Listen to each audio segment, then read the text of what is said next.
Hello everyone, welcome to વિભૂતિસ cooking corner. આજે આપણે બનાવીશું શિયાળાની ઠંડીમાં ખાવાની મજા પડે તેવું ખૂબ જ ટેસ્ટી કાઠિયાવાડી સ્ટાઇલ લીલા ધાણા મેથીના ગટ્ટાનું ગ્રેવીવાળું શાક બનાવીશું. જો તમને મારી રેસીપી ગમી હોય તો વિડીયોને લાઇક કરી તમારા ફ્રેન્ડ્સ એન્ડ ફેમિલીમાં જરૂરથી શેર કરજો. ને મારી ચેનલમાં નવા આવ્યા હોય અને હજી સુધી મારી ચેનલને સબસ્ક્રાઈબ ના કરી હોય તો સબસ્ક્રાઈબ કરજો. ને બાજુમાં આવેલું બેલ આઇકન બટનને પ્રેસ કરજો, જેથી આવનારી નવી રેસીપીના નોટિફિકેશન સૌથી પહેલાં તમારા સુધી મળી રહે. તો ચાલો રેસીપી બનાવવાનું શરૂ કરીએ. લીલા ધાણા મેથીના ગટ્ટાનું શાક બનાવવા માટે અહીંયા સૌથી પહેલાં એક મોટા બાઉલ જેટલા ઝીણા સમારેલી મેથી લીધી છે અને તેની સામે એક નાના બાઉલ જેટલા મેં લીલા ધાણા લીધા છે. ત્યારબાદ એક બાઉલ જેટલો ચણાનો લોટ લીધો છે અને વજનમાં જોઈએ તો 150 ગ્રામ જેટલો મેં ચણાનો લોટ લીધો છે. અહીં મેથી અને લીલા ધાણાની ક્વોન્ટિટીમાં તમે તમારા ટેસ્ટ પ્રમાણે વધારે કે ઓછું કરી શકો છો. હવે અહીંયા મેં 2 ચમચી જેટલી આદુ મરચાંની પેસ્ટ નાખી છે. ત્યારબાદ અડધી ટીસ્પૂન જેટલું હળદર પાવડર, 1/4 ચમચી જેટલી હિંગ, 1 ચમચી ધાણા જીરું પાવડર, 1 ચમચી જેટલું લાલ મરચું પાવડર, સ્વાદ પ્રમાણે મીઠું નાખીશું.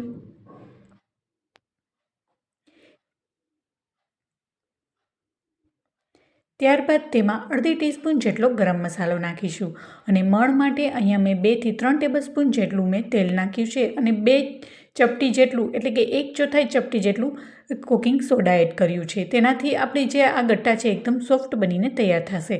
અને ત્યારબાદ ગટ્ટાને એકદમ જાળીદાર બનાવવા માટે મેં અડધા નંગ જેટલો લીંબુનો રસ અને ટેસ્ટની બેલેન્સ કરવા માટે થોડી એવી મેં ખાંડ નાખી છે. ખાંડ નાખવી એ ટોટલી ઓપ્શનલ છે.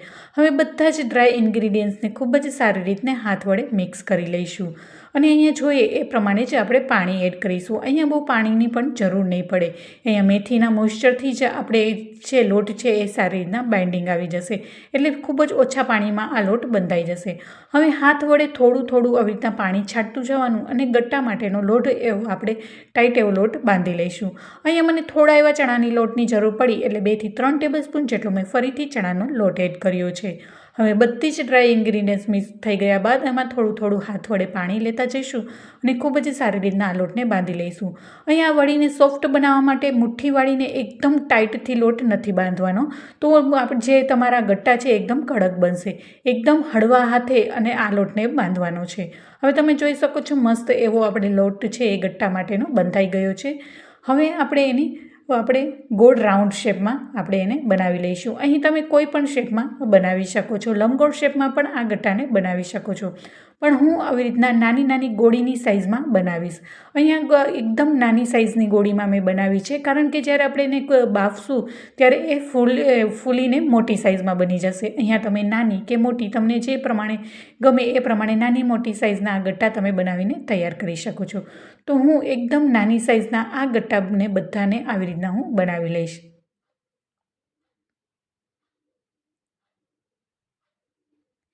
તો હવે વિડીયોમાં જોઈ શકો છો મસ્ત એવા લીલા ધાણા અને મેથીના ગટ્ટા બધા બનીને રેડી થઈ ગયા છે.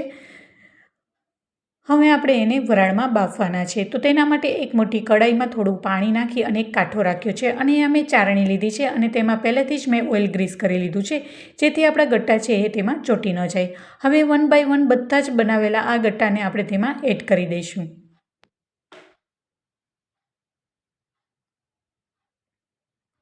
અને જ્યારે આ ગટ્ટા છે એ સારી રીતના કૂક થઈ જશે એટલે એની સાઇઝ છે અત્યારે તેનાથી થોડીક મોટી થઈ જશે. એટલે અહીંયા સાઇઝમાં તમે નાના કે મોટા તમે તમારા ટેસ્ટ પ્રમાણે કરી શકો છો. અહીંયા મેં લીલા ધાણા અને મેથી નાખી છે, એવી રીતના તમે પાલક પણ નાખી શકો છો. તેનાથી પણ ખૂબ જ સરસ એવો ટેસ્ટ આવે છે. તો આવી જ રીતના બધા જ ગટ્ટાને આપણે ચાળણીમાં આવી રીતના વરાળથી બાફી લઈશું.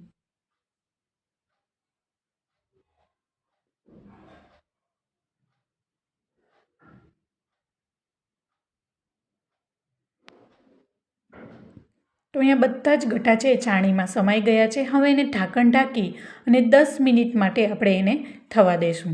હવે આપણે ગટ્ટા છે એ કૂક થાય ત્યાં સુધી આપણે ગ્રેવી બનાવીશું. તો ગ્રેવી માટે અહીંયા 3 ડંગ જેટલી મેં ડુંગળી લીધી છે, એને રફલી ચોપ કરી લીધી છે. હવે તેમાં થોડું પાણી એડ કરી અને તેને પીસી લઈશું.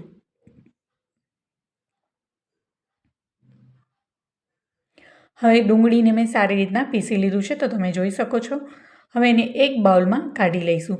સેમ એવી જ રીતના ટામેટાની ગ્રેવી કરી લઈશું. તો અહીંયા ટમેટા મેં 2 થી 3 નંગ જેટલા મીડિયમ સાઇઝના ટમેટા લીધા છે અને તેને પણ રફલી ચોપ કરી લીધા છે. હવે તેને એ જ મિક્સર જારમાં તેને પણ આવી રીતના પીસી લઈશું. તો અહીંયા મસ્ત એવી ટમેટાની પ્યુરી પણ બનીને તૈયાર થઈ ગઈ છે. હવે ડુંગળી અને ટમેટાની બંને પ્યુરી વઘાર માટે બનીને તૈયાર થઈ ગઈ છે. હવે અહીંયા મેં આદું, મરચાં અને લસણ અને તેમાં લાલ મરચું એડ કરીને પેસ્ટ બનાવી લીધી છે અને ખાંડણી દસ્તા વડે ખાંડીને જ મેં લીધી છે. તેનાથી જ્યારે આપણે શાકનો વઘાર કરશું તો તેલમાં સતળાશે ત્યારે ખૂબ જ એવી ફ્લેવર આવશે અને સ્મેલ પણ એટલી મસ્ત આવશે. અને સાઈડમાં આપણા ગટ્ટા હતા એ પણ 10 મિનિટ બાદ તમે જોઈ શકો છો સાઇઝમાં થોડા એવા ફૂલી ગયા છે.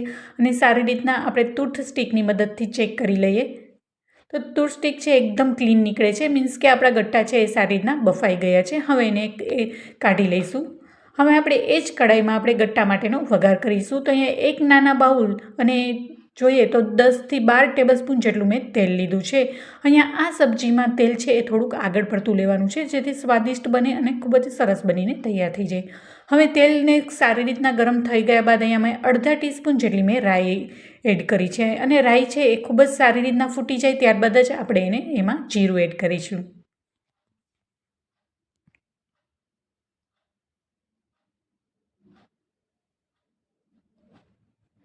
હવે રાઈ છે એ સારી રીતના ફૂટી ગઈ છે. હવે તેમાં મેં અડધી ટીસ્પૂન જેટલું જીરું એડ કર્યું છે અને 1/4 ચમચી જેટલી હિંગ નાખી છે. ત્યારબાદ આપણે જે ડુંગળીની ગ્રેવી બનાવી હતી તેમાં એડ કરી દઈશું અને 1 થી 2 મિનિટ માટે સાતળી લઈશું અને ડુંગળીની કચાશ દૂર થાય ત્યાં સુધી એને ચમચા વડે મિક્સ કરી અને સાતળી લઈશું. અહીંયા જો તમે ડુંગળી કે લસણ ન ખાતા હો તો સ્કીપ કરી શકો છો.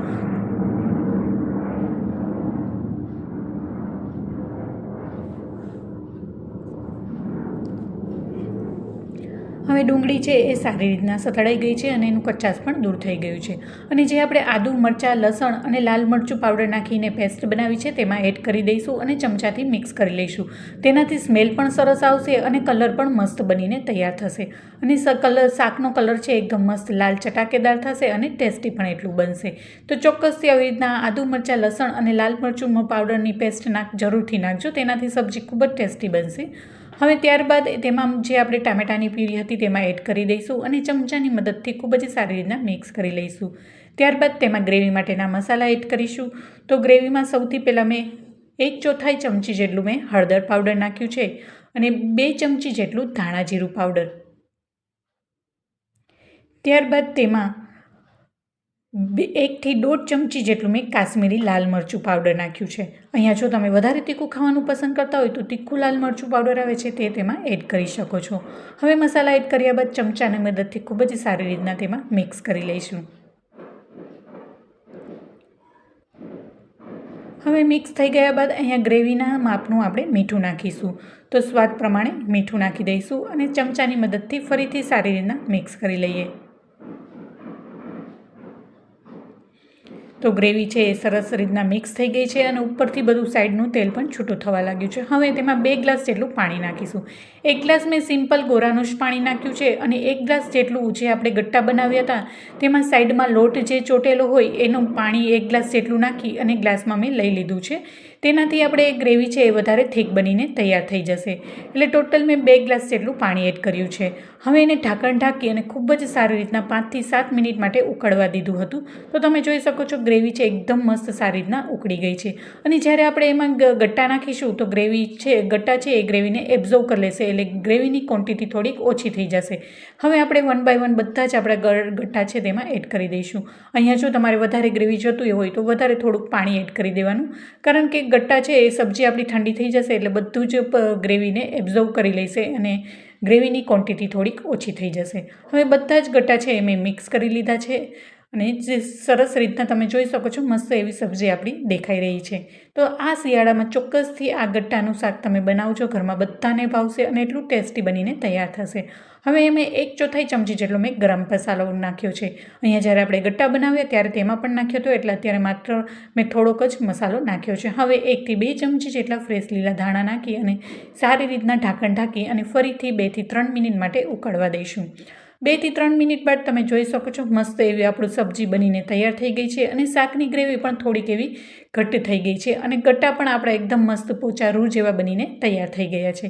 તો આ મારી સ્ટાઇલથી આવી રીતના એકવાર ધાણા અને મેથીના ગટ્ટાનું શાક બનાવજો. ઘરમાં નાનાથી લઈ મોટા બધાને એટલું જ ભાવશે.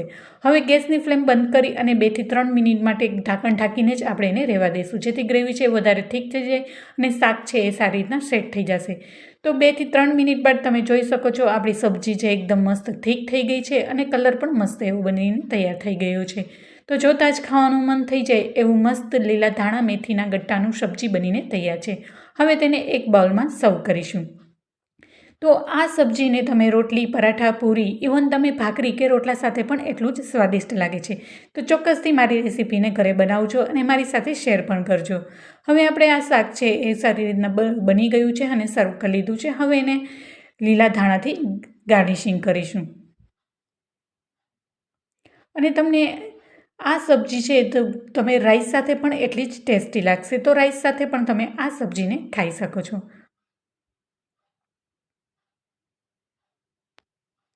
હવે તમને ચમચી વડે તોડીને બતાવું તો મસ્ત એકદમ પોચા રૂ જેવા આપણે આ ગટ્ટા બનીને તૈયાર થઈ ગયા છે. તો જોતાં જ ખાવાનું મન થઈ જાય એવા ટેસ્ટી અને શિયાળામાં ખાઈ શકાય તેવું કાઠિયાવાડી સ્ટાઇલ લીલા ધાણા અને મેથીના ગટ્ટાનું ગ્રેવીવાળું શાક બનીને તૈયાર છે. કેવી લાગી તમને મારી રેસીપી મને જરૂરથી જણાવજો. મારી રેસીપી ગમી હોય તો લાઇક કરજો, શેર કરજો ને મારી ચેનલમાં નવા આવ્યા હોય તો સબસ્ક્રાઈબ ના કર્યું હોય તો પ્લીઝ સબસ્ક્રાઈબ કરજો ને બાજુમાં આવેલું બેલ આઇકન બટનને પ્રેસ કરજો, જેથી આવનારી નવી રેસીપીના નોટિફિકેશન સૌથી પહેલાં તમારા સુધી મળી રહે. ફરી મળીશું એક નવી જ રેસીપી સાથે અને એક નવા જ સ્વાદ સાથે. ત્યાં સુધી આવજો and thank you for watching.